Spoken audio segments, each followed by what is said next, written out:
Ils m'ont jamais dit « Attention, alors tu vas souffrir, tu vas... » Ils m'ont dit « Tu es belle, tu es petite. » À 68 ans, Mimi Mati, figure incontournable du paysage audiovisuel français, celle qui a incarné pendant des années l'ange gardien le plus célèbre du petit écran dans la série culte Joséphine Ange Gardien, s'exprime avec une lucidité désarmante sur l'évolution de son état de santé.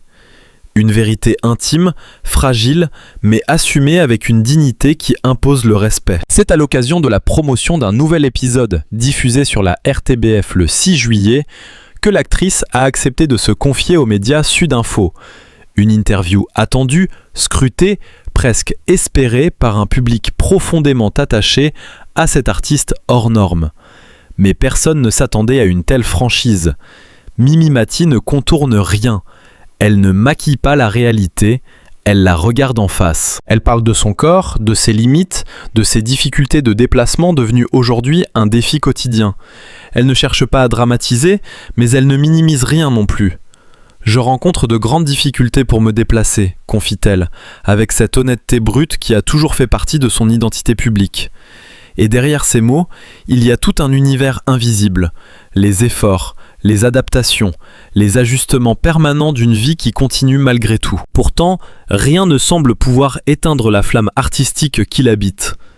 Car sur les plateaux de tournage de Joséphine Ange Gardien, Mimi Mati continue d'incarner ce personnage presque mythique, capable de traverser les épreuves des autres avec une légèreté surnaturelle, comme si la magie du récit venait compenser les contraintes du réel. Et ce contraste, justement, devient une matière narrative fascinante. L'actrice évoque même avec un sourire dans la voix les solutions imaginées par la production et le réalisateur Christophe Barrault pour adapter certaines scènes à sa réalité physique. Des idées parfois inattendues, parfois humoristiques, comme cette séquence où Joséphine serait flashée par un radar aux côtés d'un pigeon. Une absurdité volontaire, presque burlesque, qui prouve que l'imaginaire reste un espace de liberté totale, même lorsque le corps impose ses limites. Mais derrière les sourires, une autre vérité s'impose, plus lourde, plus intime. Mimi Mati le dit sans détour. Accepter de ne plus pouvoir se déplacer comme avant n'est pas simple. Il y a là un apprentissage douloureux, une forme de négociation permanente avec soi-même. Une transformation silencieuse de l'indépendance en dépendance partielle, un mot qu'elle prononce avec prudence, presque avec retenue. Et pourtant, dans cette vulnérabilité assumée, une force impressionnante se dégage, celle d'une femme qui a toujours refusé d'être réduite à ses limites. Depuis l'enfance, elle raconte avoir appris à transformer la différence en moteur, grâce à l'amour de sa famille, à ses parents qu'elle décrit comme ses premiers anges gardiens, mais aussi grâce aux rencontres qui ont jalonné son parcours. Une trajectoire faite de résistance, d'humour, de travail et d'une volonté inébranlable de ne jamais se laisser définir uniquement par le regard des autres. Aujourd'hui, cette différence change de nature. Elle n'est plus seulement physique, elle devient technique, comme elle le formule elle-même. Une nuance qui en dit long sur sa manière d'analyser sa propre évolution. Précise, presque clinique, mais jamais résignée. Car dans chaque mot, il y a cette idée persistante que l'adaptation est encore possible. Le public, lui, se souvient aussi de ces images marquantes. Mimi Mati en fauteuil roulant lors du concert des Enfoirés 2025, une apparition qui avait suscité de nombreuses réactions, parfois inquiètes, parfois admiratives. Mais elle, fidèle à elle-même, ne s'est jamais laissée enfermer dans l'émotion pure. Elle continue de travailler, de jouer, de créer, comme si chaque projet devenait une preuve supplémentaire que la scène reste son territoire naturel. Et ce qui frappe peut-être le plus dans ses propos, c'est cette capacité à refuser le repli. Malgré les contraintes, malgré la fatigue, malgré les ajustements nécessaires, elle affirme vouloir continuer à vivre pleinement. Tourner, écrire, voyager, construire des projets. Rien n'est mis entre parenthèses. Tout continue autrement. Dans cette dynamique, il y a aussi une réflexion profonde sur le rapport aux autres. Mimi Mati parle de son indépendance, de cette habitude de ne pas demander d'aide, sauf lorsque cela devient indispensable. Une autonomie forgée de longue date, presque identitaire. Mais aujourd'hui, elle reconnaît que cette autonomie doit composer avec une réalité différente, plus fragile, plus dépendante des autres, sans que cela ne diminue pour autant sa place ou sa valeur. Et c'est peut-être là que réside l'un des messages les plus puissants de son témoignage, cette capacité à accepter sans renoncer, à s'adapter sans disparaître, à transformer les contraintes en nouvelles formes d'expression. Car même dans les limites physiques, l'imaginaire, lui, reste intact. Autour d'elle, il y a aussi un cercle essentiel, un mari présent, une famille soudée, des enfants, des petits-enfants, des amis fidèles. Un écosystème affectif qu'elle décrit comme une véritable source de soutien quotidien. Elle ne cache pas que certains moments sont plus difficiles que d'autres, mais elle insiste sur cette gratitude profonde d'être entourée, d'être aimée, d'être accompagnée. « Je suis chanceuse », laisse-t-elle entendre, non pas comme une formule toute faite, mais comme une évidence construite au fil du temps. Une manière de replacer les épreuves dans un ensemble plus vaste, où la présence des autres devient une force vitale. Et au milieu de tout cela, Joséphine continue d'exister. Ce personnage presque intemporel, capable de se glisser dans les vies des autres pour les réparer, les comprendre, les éclairer. Une figure qui, paradoxalement, semble aujourd'hui faire écho à la trajectoire de son interprète, celle d'une femme qui continue, malgré tout, d'avancer autrement, en transformant chaque obstacle en mouvement possible. Dans les coulisses du prochain projet scénique qu'elle prépare, une idée intrigue déjà. Joséphine pourrait apparaître en fauteuil roulant, pleinement intégrée à cette réalité nouvelle, assumer, raconter son détour. Une manière de faire entrer dans la fiction ce que la vie impose parfois dans le réel, sans drame artificiel, mais avec une sincérité brute. Et tandis que les projecteurs s'apprêtent à se rallumer, que les caméras continuent de tourner et que les histoires se construisent, une chose demeure suspendue dans l'air. La présence intacte d'une artiste qui, malgré les transformations du temps, continue d'habiter l'écran avec la même intensité, la même lumière, la même capacité à captiver. Dans cet espace suspendu entre la réalité du corps et la puissance de la fiction, Mimi Mati continue d'avancer, non pas à pas rapide comme autrefois, mais avec une détermination qui semble défier les limites même du temps. Sur les plateaux de tournage, chaque déplacement, chaque ajustement, chaque entrée en scène devient une chorégraphie discrète, presque invisible pour le spectateur, mais essentielle pour que la magie opère sans rupture. Les équipes techniques, les réalisateurs et les partenaires de jeu ont appris à composer avec cette nouvelle dynamique, non pas comme une contrainte, mais comme une nouvelle grammaire du récit. Une grammaire où l'ange gardien n'a plus besoin de courir pour apparaître, où la présence suffit, où la parole, le regard et l'intention prennent le relais du mouvement. Et dans cette transformation silencieuse du langage audiovisuel, une forme de modernité inattendue s'installe. Mimi Mati, elle, observe tout cela avec un mélange d'humour et de lucidité. Elle sait ce que représente son personnage pour des millions de téléspectateurs.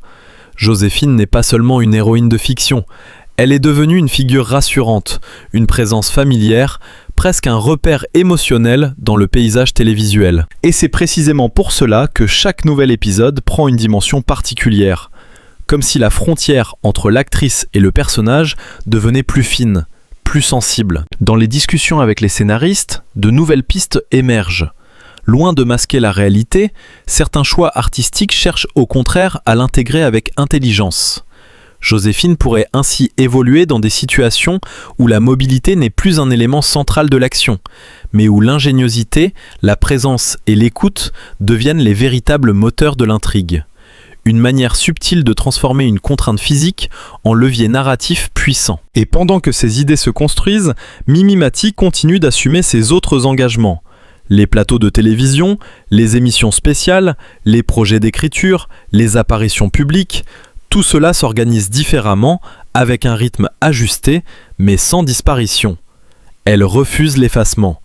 Elle refuse la mise en retrait silencieuse que beaucoup auraient pu accepter à sa place. Dans certains moments de préparation, elle évoque aussi des souvenirs plus anciens, presque comme des fragments d'une autre époque. Les tournages où tout allait plus vite, les déplacements sans réflexion préalable, les scènes improvisées dans une énergie plus physique. Mais ces souvenirs ne sont jamais empreints de nostalgie douloureuse. Ils servent plutôt de point de comparaison, de repère dans une trajectoire qui continue de se réinventer. Autour d'elle, les regards changent aussi. Ceux des collègues, des techniciens, des partenaires de jeu ne portent ni pitié ni distance, mais une forme de respect profond, presque instinctif. Car chacun comprend que la continuité de sa présence sur les plateaux n'est pas un simple maintien professionnel. C'est un acte de volonté, une affirmation de soi dans un environnement qui pourrait facilement pousser à l'arrêt. Et pourtant, malgré cette intensité, elle garde une légèreté étonnante dans le ton. Lorsqu'elle parle des adaptations nécessaires, elle préfère souvent les anecdotes aux discours graves. Une scène réécrite à la dernière minute, un déplacement transformé en gag visuel, une entrée en scène repensée pour contourner une contrainte, tout devient matière à récit, presque à rire.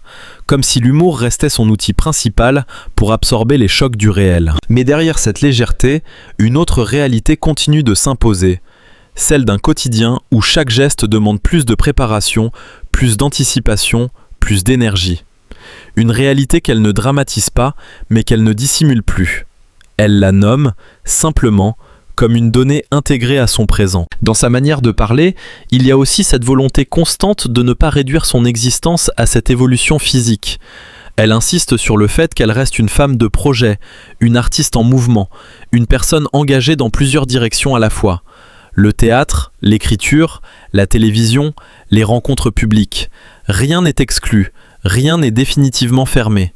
Tout est réorganisé, réinterprété. Et dans ce mouvement continu, la relation avec le public joue un rôle essentiel.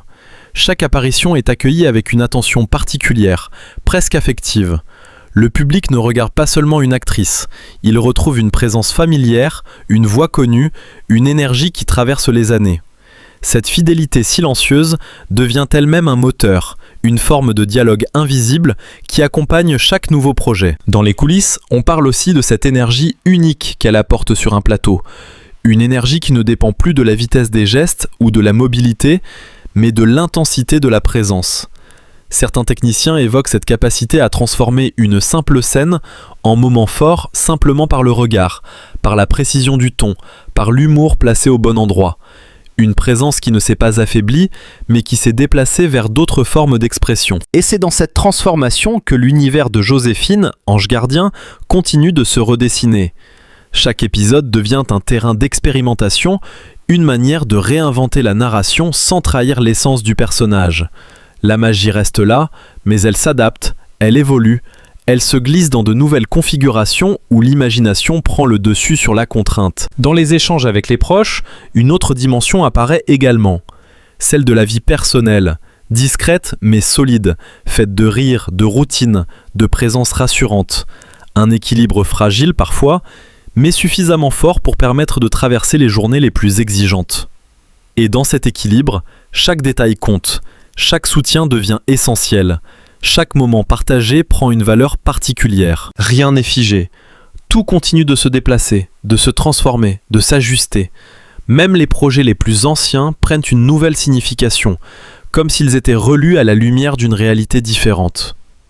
Et dans ce mouvement permanent, la trajectoire de Mimi Mati s'inscrit dans une continuité étonnante, celle d'une artiste qui refuse de disparaître derrière les obstacles, préférant les intégrer dans le tissu même de sa création. Dans cette continuité presque organique entre la vie réelle et l'univers fictionnel, chaque journée de tournage devient pour Mimi Mati une exploration différente, où rien n'est jamais totalement figé.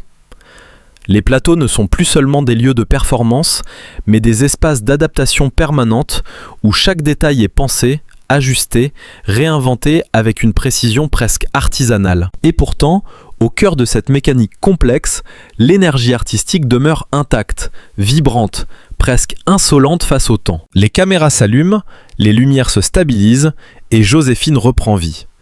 Mais cette fois, quelque chose a subtilement changé dans la perception du personnage. Il ne s'agit plus seulement d'un ange gardien qui traverse les vies des autres avec une aisance surnaturelle, il s'agit aussi d'une présence qui incarne la persistance, la résilience, la capacité d'exister pleinement malgré les contraintes du réel. Sans jamais que cela soit explicité dans le récit, une profondeur nouvelle s'installe, presque imperceptible, mais bien réelle. Dans les coulisses, les conversations prennent parfois un ton plus technique, mais jamais détaché de l'humain. Comment optimiser un déplacement ? Comment transformer une entrée en scène pour qu'elle reste fluide sans perdre en intensité ? Comment conserver la spontanéité du jeu tout en respectant les limites physiques du moment ? Ces questions, autrefois marginales, sont devenues des éléments centraux de la création. Et pourtant, elles ne brident pas l'imaginaire, elles l'obligent à se réinventer. Mimi Mati, de son côté, observe ces ajustements avec une forme de sérénité active. Elle ne les subit pas, elle les intègre. Elle les transforme même parfois en matière de jeu. Une contrainte devient une intention, une adaptation devient une idée, une limitation devient une opportunité narrative. Cette manière de penser le travail artistique donne à ses prestations une densité particulière, comme si chaque geste portait une histoire invisible. Et sur le plateau, les partenaires de jeu ressentent aussi cette transformation. Les échanges deviennent plus précis, plus concentrés, presque plus intimes. Chaque scène semble gagner en intensité émotionnelle, comme si la réduction du mouvement physique ouvrait paradoxalement un espace plus grand pour l'expression intérieure. Les regards durent un peu plus longtemps, les silences prennent une autre texture, les dialogues semblent chargés d'une présence plus profonde. En dehors des tournages, la vie continue d'imposer ses propres rythmes. Les déplacements sont organisés différemment, les journées structurées avec davantage d'anticipation, mais sans renoncer aux engagements. Les rendez-vous professionnels, les projets artistiques, les rencontres médiatiques s'enchaînent selon une logique nouvelle où la gestion de l'énergie devient aussi importante que la créativité elle-même. Rien n'est abandonné, tout est reconfiguré. Dans ce contexte, la relation avec le public prend une dimension encore plus forte. Chaque apparition télévisée, chaque interview, chaque retour sur un plateau est perçu comme un événement.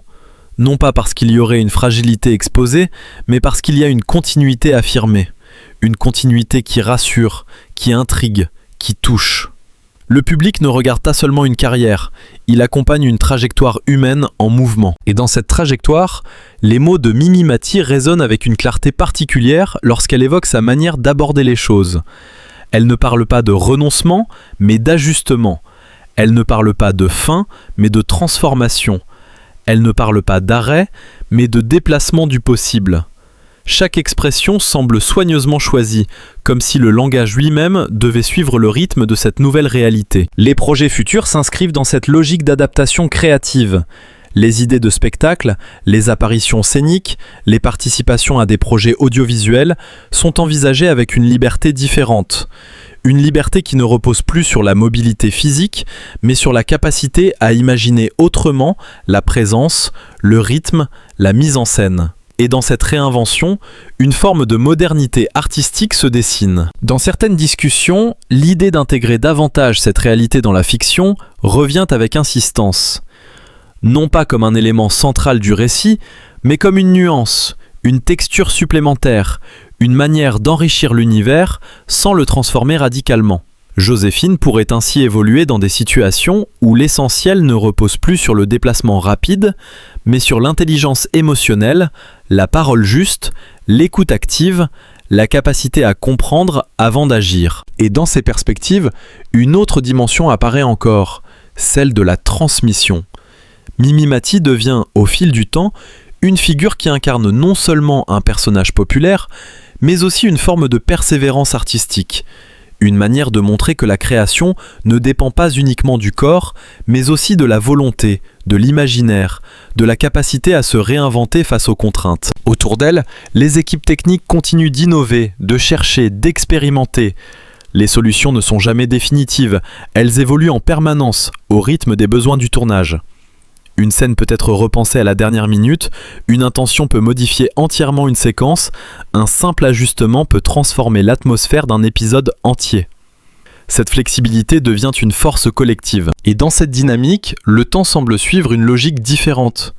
Il ne s'agit plus d'une course contre lui, mais d'une cohabitation avec lui. Chaque projet devient une manière de négocier avec le présent, de lui donner une forme, une densité, une direction. Rien ne s'efface, tout s'accumule, tout se transforme. Même les moments de doute, lorsqu'ils apparaissent, ne prennent jamais la forme d'un arrêt. Ils deviennent des pauses de réflexion, des instants d'ajustement, des respirations nécessaires à la poursuite du mouvement. Et dans ces interstices, une autre compréhension de la continuité artistique se construit, plus subtile, plus nuancée, mais toujours en expansion.